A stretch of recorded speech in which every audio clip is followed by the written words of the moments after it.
नाज़रीन आदाब, कैसे हैं आप? उम्मीद है अच्छे होंगे। अल्लाह ताला आपको अच्छा रखे। 6 नाम दिए थे मुलाकात के लिए, 5 ही आ सके, छठा नाम कहाँ था? ये बड़ा अहम सवाल है क्योंकि आज मुलाकातें नहीं हो सकी, फैमिली भी नहीं आई। क्या फ़ायदा हुआ नाम देने का? और ये पार्टी के अंदर लोग मिलने आना क्यों नहीं चाहते? ये बड़ा इम्पोर्टेंट सवाल है। आज इसका जवाब तलाश करने की कोशिश करेंगे, साथ साथ ये देखने की कोशिश करेंगे पाकिस्तान पीपल्स पार्टी और मुस्लिम लीग नून के दरमियान कुछ मामलात मजीद ख़राब होते जा रहे हैं। पीपल्स पार्टी ने बाज़ाब्ता तौर पर पहला एहतजाज कौमी असम्बली में रिकॉर्ड करा दिया। क्यों?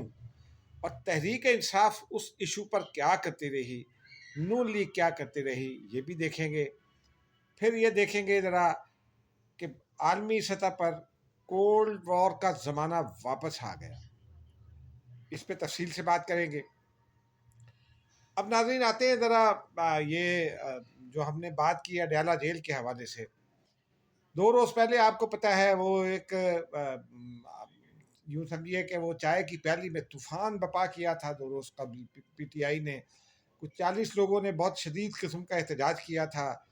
फिर रात के 2 बजे के करीब उन्होंने आलिया हमज़ा ने एक रैली निकाली थी अडयाला जेल पर। उस रैली के हवाले से अडयाला जेल के अंदर ये सवाल ज़रूर उठ रहे हैं कि सिक्योरिटी जो 3 शिफ्टों में सिक्योरिटी थी, वो तीसरी शिफ्ट कहाँ थी?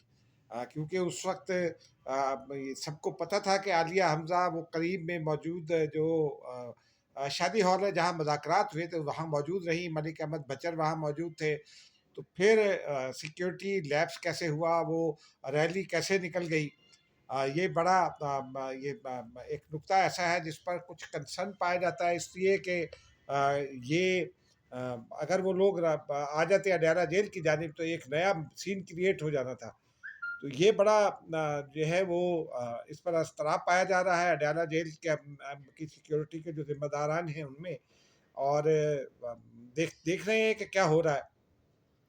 लेकिन इम्पॉर्टेंट इशू था आज की मुलाकात। गुज़िश्ता रोज़ सलमान अकरम राजा साहब ने जो है वो 6 नाम भिजवाए थे अडयाला जेल के हुकाम को, जिनमें उनका अपना नाम था, माफ़ कीजिएगा उनका अपना नाम कह दिया, शिबली फराज का नाम था, राजा नासिर अब्बास, हामिद रज़ा साहब का नाम था, उमर अयूब का नाम था, और न्याजुल्लाह न्याजी का नाम था, मलिक अहमद भचर का नाम था। तो इस ये 6 नाम जो थे वो they were suppose to come to Adiala jail. हम भी गए। वो कहते हैं ना, देखने हम भी गए थे पे तमाशा ना हुआ। तो वही हुआ। अडयाला जेल में आज बिल्कुल तकरीबन नॉर्मल थे हालात। कोई उस तरह का नाका नहीं लगाया गया था, सड़कें बंद नहीं की गई थी आज। एक जानिब कंटेनर सड़क के दोनों अतराफ खड़े हुए थे। एक जानिब ट्रक था, एक जानिब छोटा कंटेनर कंटेनर था, लेकिन कोई सड़क बंद नहीं की गई। वो सड़क जो यहाँ से इस्लामाबाद से या 502 वर्कशॉप से जाती है अडयाला जेल की जानिब, और दूसरी वो जो मोटरवे की जानिब से आती है, वहाँ चंद पुलिस एहलकार तैनात थे। फिर हुआ ये कि वहाँ उमर अयूब पहुँच गए, न्याजुल्लाह न्याजी पहुँच गए। तकरीबन न्याजुल्लाह न्याजी 12:30 बजे पहुँच गए, उमर अयूब 1 बजे पहुँच गए। उसके बाद वहाँ बैठे रहे। इस दरमियान में अलीमा खान साहिबा का इंतज़ार हो रहा था, क्योंकि उनका नाम था, उनकी दोनों बहनों और कासिम ज़बान का नाम था। लेकिन वो मौजूद रहे लाहौर में। वो वहाँ से ज़राए का ये कहना है कि वहाँ से निकले नहीं, क्योंकि उनकी तकनीकी तौर पर उनकी मुलाकात का दिन मंगल मुकर्रर हो गया है, जो इस्लामाबाद हाई कोर्ट में अंडरटेकिंग दी गई। ताहम ताबिश फ़ारूक एडवोकेट जो हैं वो उनके बिहाफ पर आज इस्ताद दहशतगर्दी की अदालत में पहुँच गई, और उन्होंने वहाँ दरख्वास्त दी कि मुलाकात नहीं कराई जा रही, और जेल हुकाम को हिदायत की जाए, क्योंकि इमरान खान जो है वो एक उसके भी कैदी हैं, ज़मानत पर हैं क्योंकि, लेकिन कैदी हैं इंसदाद दहशतगर्दी अदालत के GHQ हमला केस में। अदालत ने सुप्रिटेंडेंट जेल को ये हिदायत जारी की कि कानून के मुताबिक जो है वो मुलाकातें कराई जाए। ठीक है, कानून तो ये कहता है जेल मैनुअल के हफ्ते में 1 दिन मुलाकात होगी। और चूंकि सलमान अकरम राजा ने की अंडरटेकिंग जो दी गई थी 24 मार्च को, उसके हिसाब से वो मंगल बनता है, तो मंगल को मुलाकात नहीं हो सकी। अब अगले मंगल को हो सकेगी। इसी प्रिटेक्स्ट पर जो है वो नहीं आई अलीमा खान साहिबा।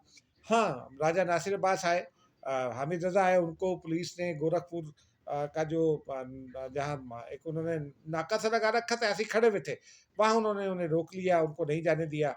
मलिक अहमद बचर को भी वहाँ रोक लिया गया।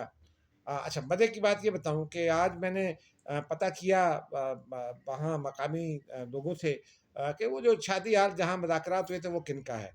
क्योंकि पीटीआई वाले वहाँ बहुत आरामदेह महसूस कर रहे थे अपने आप को, और मलिक अहमद बचर जो है वो ओनर की सीट पर बैठे थे, तो उनका उनका ये कहना था कि मलिक का शहीद होते हैं कोई, वो उसका उसके ओनर हैं, उनकी फैमिली का है ये, और वहाँ और वो पीटीआई के लोग हैं, तो इसलिए वो वहाँ मौजूद थे। लेकिन आज वहाँ कोई ना पहुँच सका। वजह ये हुई कि मलिक अहमद बचर भी वापस चले गए, राजा नासिर अब्बास साहब खड़े रहे, हामिद रज़ा खड़े रहे कुछ अच्छा कुछ वक्त, घंटा 2 घंटे के बाद वो वापस चले गए।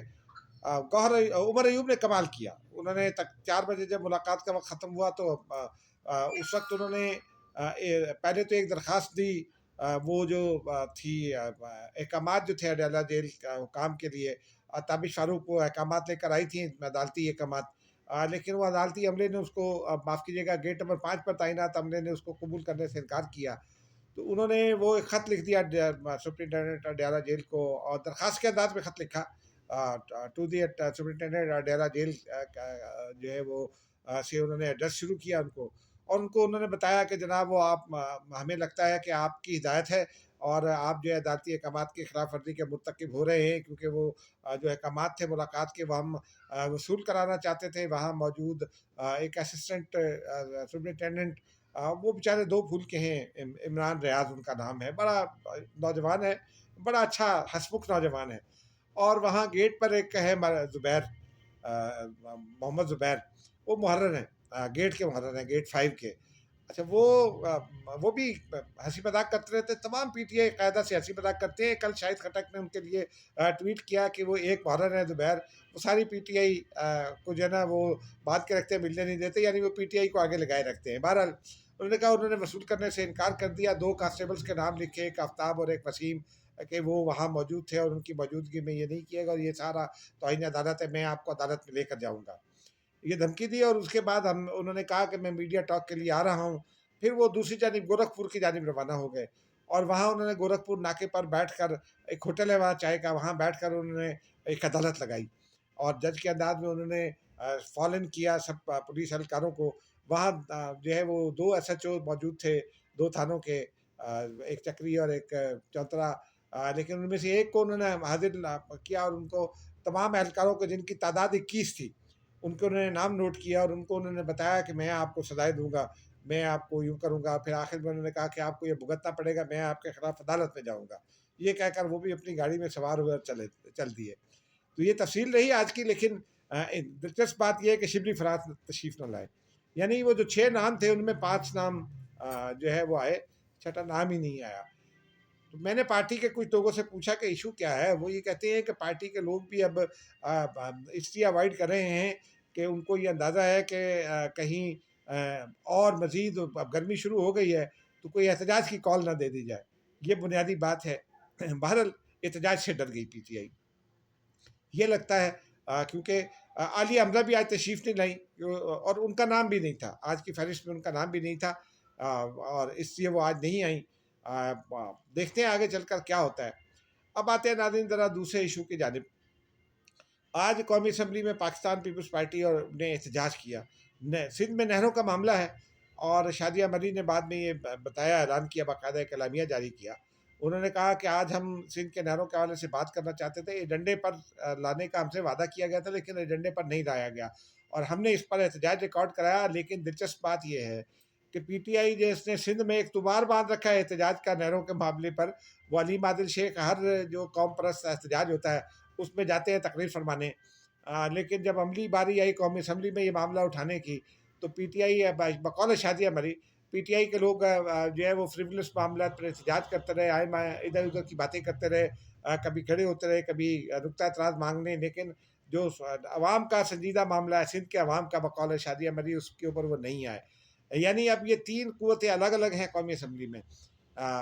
हुकूमत है नून लीग, वो मरियम नवाज साहिबा ये चाहती हैं कि नहरें बने, और इसलिए हुकूमत तो नहीं आती। गुज़िश्ता रोज़ आरिफ अलवी साहब ने ये कहा दावा किया ट्वीट में। उन्होंने कहा कि मैं जब सदर था तो मेरे पास ये लाया गया था कि जी मैं एक ऑर्डिनेंस जारी कर दूं, तो मैंने लिखा कि ओवर माय डेड बॉडी, तो मैंने वो ऑर्डिनेंस जारी नहीं किया।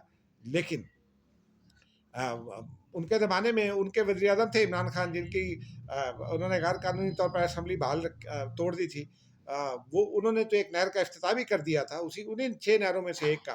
तो पता नहीं आरिफ अलवी साहब क्यों हक़ाइक़ छुपा रहे हैं।